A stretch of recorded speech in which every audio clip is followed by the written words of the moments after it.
And welcome back to episode 2 of Spartans in the Motor City. And the second part of that title is Motor City.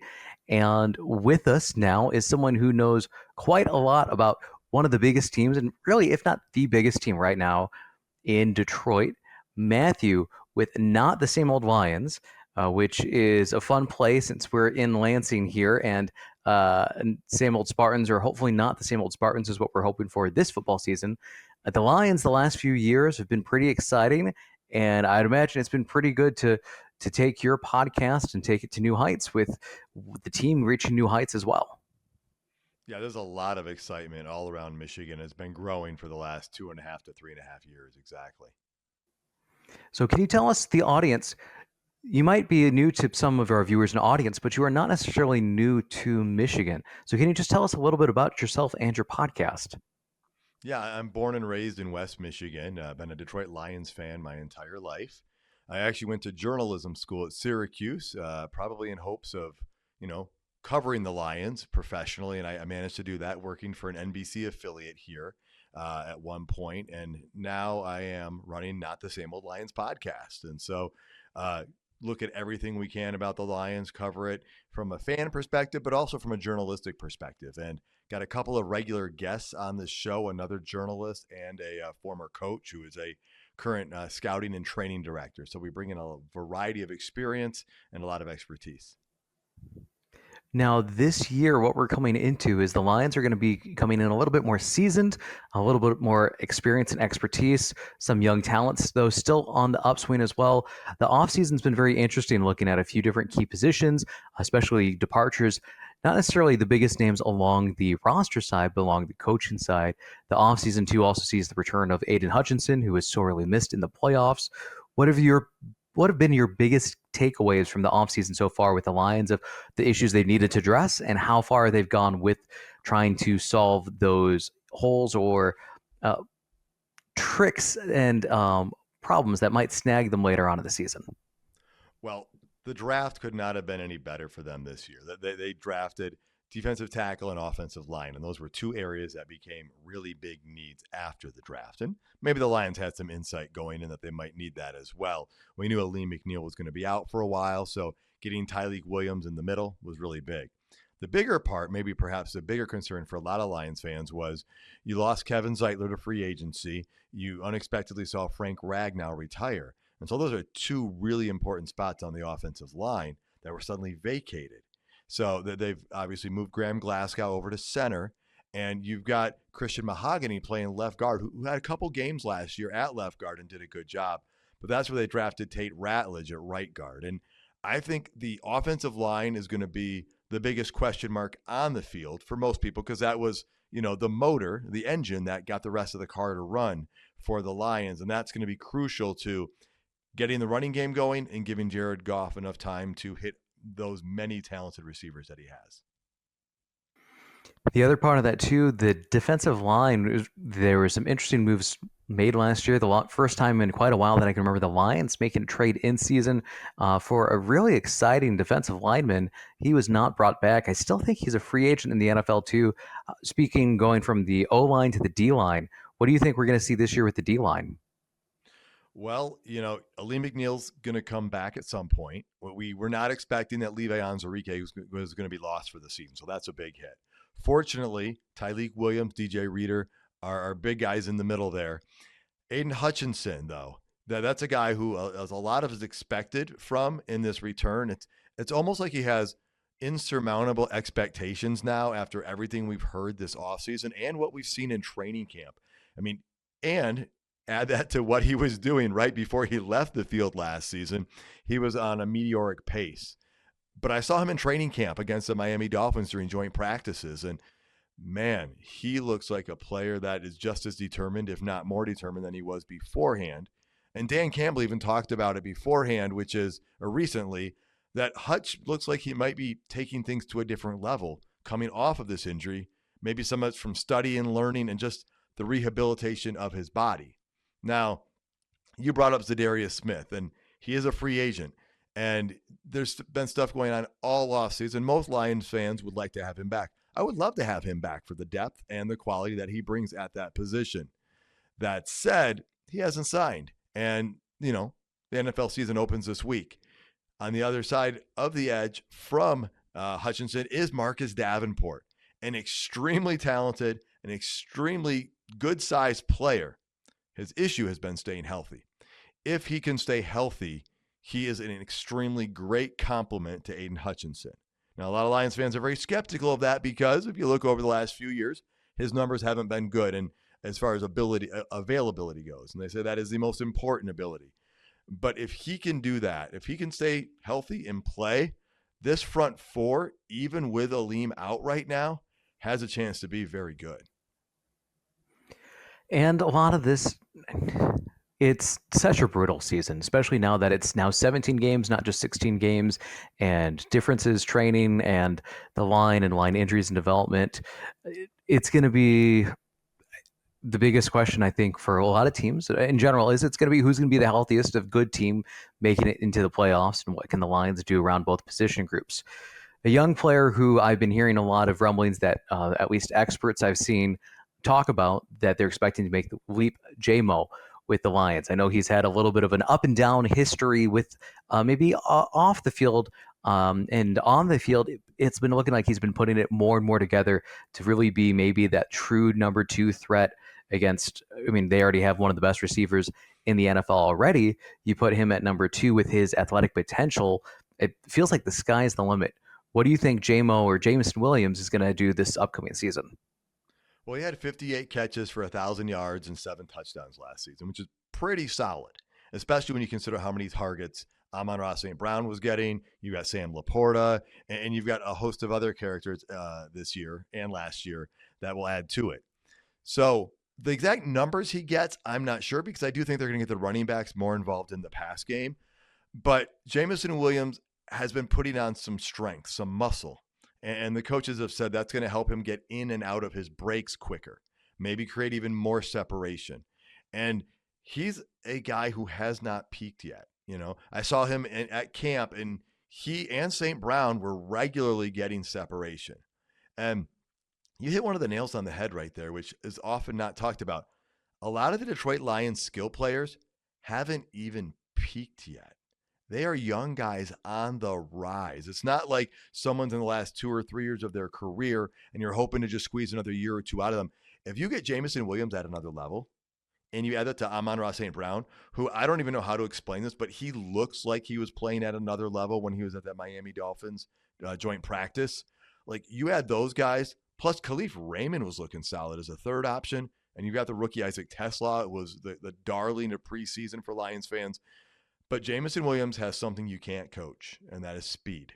We saw it in the NFC Championship game when he took that end around in San Francisco and went the distance.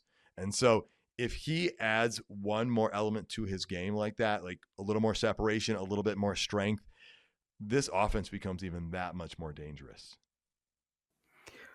Putting it all together, we are just days away from the opening day of the season for the Lions, and it is a little unexpected in terms of, I guess, the schedule makers kind of want to make a joke or something. I don't know.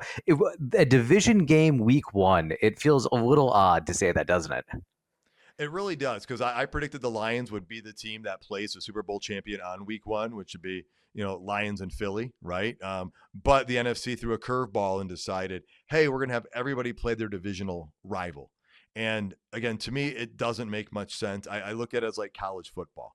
You don't open against your conference. You open up against some other teams, because Jared Goff even recently said, you're not firing on all cylinders right out the gate. And divisional games really matter.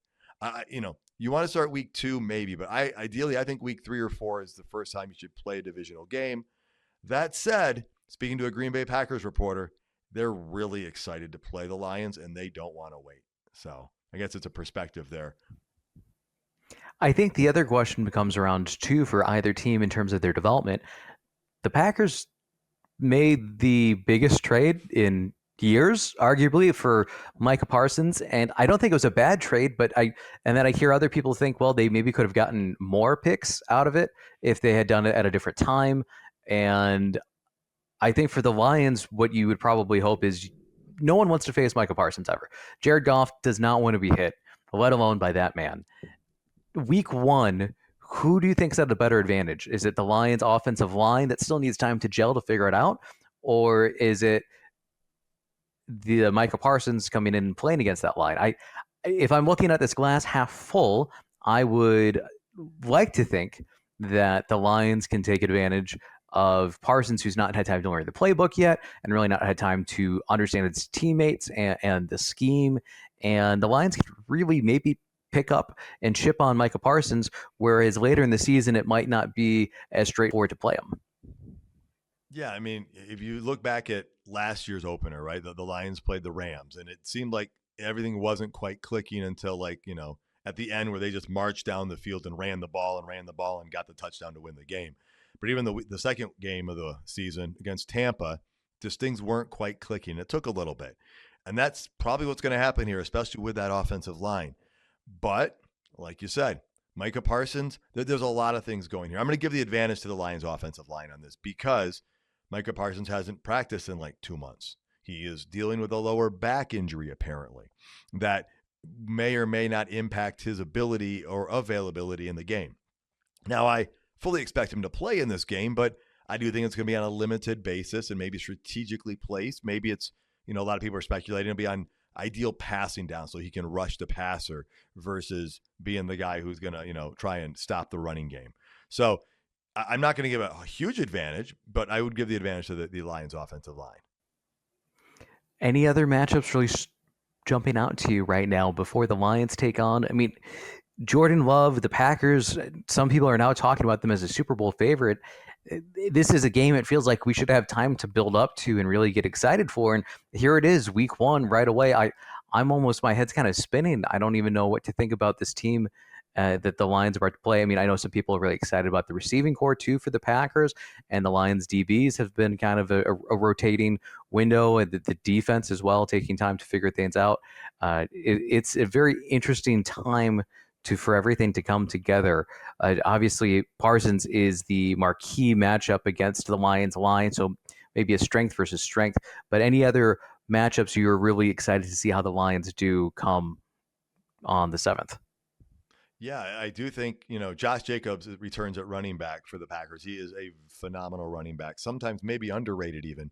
And I think the Lions, defensive line's going to try and stop him. DJ Reader and Tyleik Williams will have their hands full, but I think the Lions are going to look to stop the run and force Jordan Love and the Packers to throw the ball.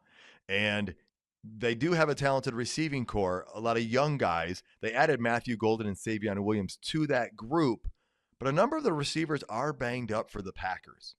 And the Lions, they return 9 out of 11 starters on defense. So, and you swap out DJ Reed for Carlton Davis, who was the other defensive back last year.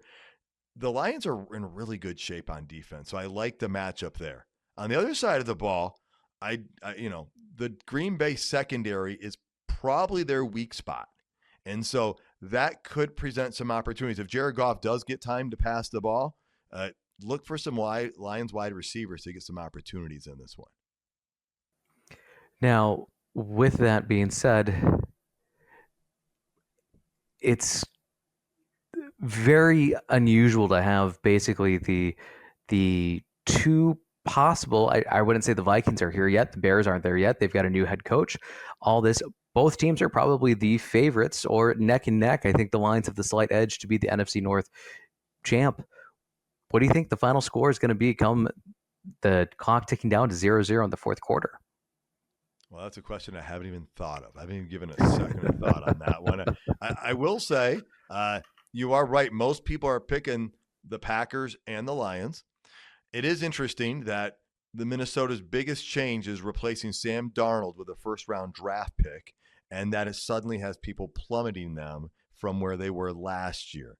And again, it remains to be seen what happens with J.J. McCarthy there. But you're right. Most people are putting the Packers in some national media, as you have alluded to. They're doubting the Lions now after this Micah Parsons trade, and they're giving the Packers a little bit of a bump in that and putting them in front. I'm expecting a close game. And, I don't know.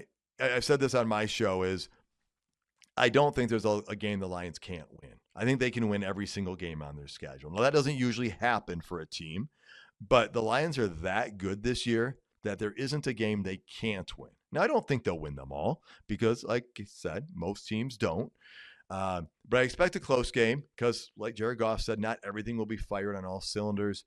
Um, I don't know, maybe a 27-21 game. I'm just making up a number without even really thinking about it, if I'm being honest, though, John. I'm just excited for the return of the NFL season and looking forward to the game. And I'm happy the Lions are playing their week 1 instead of the last week. But hey, they're playing in Chicago the last week, so they're outdoors in the cold no matter what, right? Just looking at the odds right now on ESPN, their matchup predictor is 51.1% for the Lions, just edging out looking at their odds for their sports book, which whoever is their sponsor this time around, says the Packers are a 1.5 point, negative 1.5 points, which is odd because I think usually at home it's you get a 3 point bump no matter what. So that does sound like the Lions would be favored, but they are Lambeau. Going to be beautiful weather. Perfect time to play football in Wisconsin outdoors. It's going to be very similar to probably playing football in northern Michigan. Best time of the year to do so.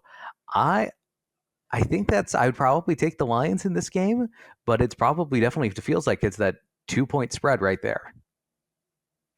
Yeah, I think it's shrunk obviously since the Micah Parsons trade, but I feel good about the Lions in this game. I just and maybe it's because I saw them dominate Miami so much in the joint practice, and that's not a fair comparison, Miami to Green Bay.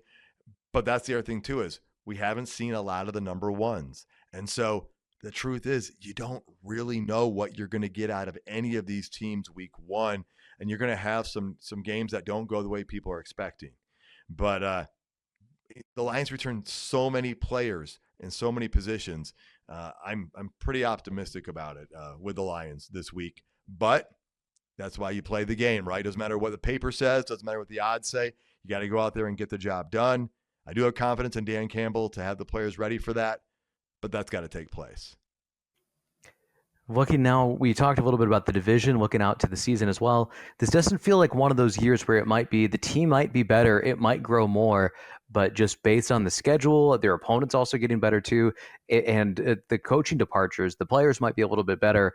But the magic last year with Ben Johnson and the wild play calls and everything, like how do you even replicate that? And so there might be a slight regression to the mean. Looking at this right now, just kind of rattling off, I'm seeing 5, maybe 5 losses kind of jumping out to me off the bat. 12-5, not going to be quite the highs of previous years, but I mean, I don't think I'd be unhappy with 12-5 either. No, and you shouldn't be because you look at the schedule too. The Lions' schedule last year, they played a division where some of the teams weren't that good, right? And again, that applies to the entire NFC North playing those divisions. This year, the NFC North and the NFC East play each other. So you're getting Philly, Washington, you're getting the Cowboys, you get your entire division as well. Plus, you're getting the division winners from every division because the Lions were in that position again. Um, I I think Vegas had the Lions at 10.5. I don't know if that's changed for the over under for wins on the season. I've said 11 or 12. Push comes to shove, I've got them going 12-5. And a lot of the Lions' tougher games, unfortunately, are the road games. You got Cincinnati on the road. You've got Washington, Baltimore on the road, Kansas City on the road. And it's like, well, could you switch one of those out? Like maybe take the Giants on the road and take Philly or Washington at home. But you don't get to do that. And the Lions were pretty good on the road last year. So 12-5 might be a record regression, but it doesn't mean the team isn't as good. And they could exceed that. But I also think you're playing tougher teams and you're going to see a more battle-tested team that will be ready, presumably, for the postseason should they qualify for that. The change of coaching staff you brought up is notable, but I don't think it's the end all because they weren't drastically changing the system, right? Calvin Shepard was promoted from within, from linebacker to defensive coordinator, and John Morton came back. He has some experience here, and he's like, the Lions aren't totally reinventing it because something didn't work last year. You've seen that with other teams. They're just tweaking it. And so I do think some people might be sleeping on the Lions a little bit. It's okay. We're not the hot, fresh team this year. The Packers have captured some of that magic with the Micah Parsons trade. And there's some other teams that have caught some interest. Washington is one of those with how hot they were last year. So the Lions are considered good, and I think a lot of people are going to give them their best shot. So 12-5, I do think will win the division in the NFC North because everybody else has got a pretty tough schedule too. Well, that's the thing too. Is if you have a bunch of good teams in the same division, you got to all play each other, and it's just going to be all beating up in each other, and hopefully no one takes too big of a toll on each other again. But I mean, last year too was wild that right away in the opening round for the Lions. So I mean, they get the bye and then they play the Vikings all over again. And it's just, I mean, it's not quite the same level. Well, not quite like that. The Vikings game and then the Washington, but just last year was a wild blur putting it all together. This year, the wild excitement is going to be probably seeing all the different development and different parts there. For you, what's going to be the biggest storyline you're going to be kind of following all year that might be a little bit under the radar? Obviously, Jared Goff and his chemistry with his receivers is one. Aiden Hutchinson is always going to be the star of the defense. But is there something that you're really zeroing in on that you'll be keeping your eye on for the remainder of, or at least the first couple weeks of the season?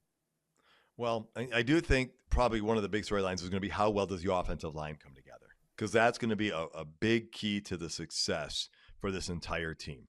You have to be able to run the ball to set up the pass and or protect Jared Goff so he can pass. And that has been a strength of this team for the last couple of years, and they need to keep it that. So that'll be something to keep an eye on. But you also talked about how things were so crazy with the offense last year, and they were breaking all kinds of records. And it's easy to get caught up on that. And Dan Campbell talked a little bit about his philosophy and how that's changed a little bit. Maybe he's learned something from last year because he said, we need to get the number one seed and win the division, get the number one seed. Everything comes through us. And then he kind of said, once we clinched that number one seed, we did it. We did what we were supposed to do. And so I think he's taken a different approach. It's, we need to get into the playoffs. Now, the easiest way to get into the playoffs is to win the division. But it's not just win the division, get the number one seed, everything comes through us. It's let's get to the second season, which is the playoffs. And so I do think the other thing to watch, I guess, will be I want to see how David Montgomery and Jahmyr Gibbs are used, because there's been hints that they're going to both be on the field at the same time. And if you put both of those guys on the field with Amon-Ra St. Brown, Sam Laporta, and Jamison Williams, there's 5 very talented people. Do you have 5 very talented people on your defense to cover those guys? And if you have both running backs on the field, you could have one going out for a pass and one going to run the ball. And that could create so many mismatches. And I think that's something a lot of Lions fans were hoping to see more of last year, to see Monty and Gibbs, Sonic and Knuckles on the field at the same time. And I think John Morton, being a new offensive coordinator for the Lions, is potentially more open to that than Ben Johnson was last year. Well, that's all I have, at least in terms of questions for you. All I can think of now is just getting through week 0 and then week 1 of college football, and then Lions football is right here, and baseball is just speeding down to the finish line. Pistons are going to be exciting, and it's a very exciting time for sports in the state of Michigan. Matthew, thank you so much for your time tonight. Please let everyone know where they can find your content. Yeah, you can find Not the Same Old Lions podcast on all major audio streaming platforms like Spotify and Apple Music. You can also find us on YouTube if you like the video version. And you can go to notthesameoldlions.com for access to all previous episodes and current ones, as well as some written content as well. And just real quick then, what was the inspiration for the name? Well, there's a few things to it. One, I guess when they say you look for a name of a podcast, it should be memorable and it should be short. And I realize it is not short, right? But it is kind of catchy. It is a little bit memorable. And it was in like the second season or so of the group of Brad Holmes and Dan Campbell era that Taylor Decker uttered the words, "It's not the same old Lions." And that kind of like jumped out to me. And I remembered when he said that. And growing up a Lions fan, I never heard same old Lions, same old Lions. So that wasn't like a mantra that was in my head or anything. But when he did say that, I was like, that's kind of a cool thing. That the first 3 letters of my last name are SOL. But if you say Not the Same Old Lions podcast, I'm like, well, maybe it sets us apart from other podcasts. Maybe there's something we can bring that's slightly different. There's a lot of very good Detroit Lions podcasts out there. And maybe we can fit in and or be slightly different. And so what we've developed is, we're fans, but we're journalists, we're coaches. We do bring some expertise along with the fandom that hopefully finds the right niche with a number of the listeners out there. Well, thank you so much for your time. When's your next podcast coming out, or did it just drop? We just dropped the season preview one in just yesterday, and in that I did interview a Green Bay Packers reporter to get some of his perspectives on what he thinks Green Bay needs to do to be successful, and what he thinks the Lions should do to be successful against them. And we obviously have our inside takes or insights as well. Well, thank you so much, Matthew. It's been a pleasure meeting you, and I'm sure we'll be talking again sooner than later. And go Lions! Go Lions! Thank you, John.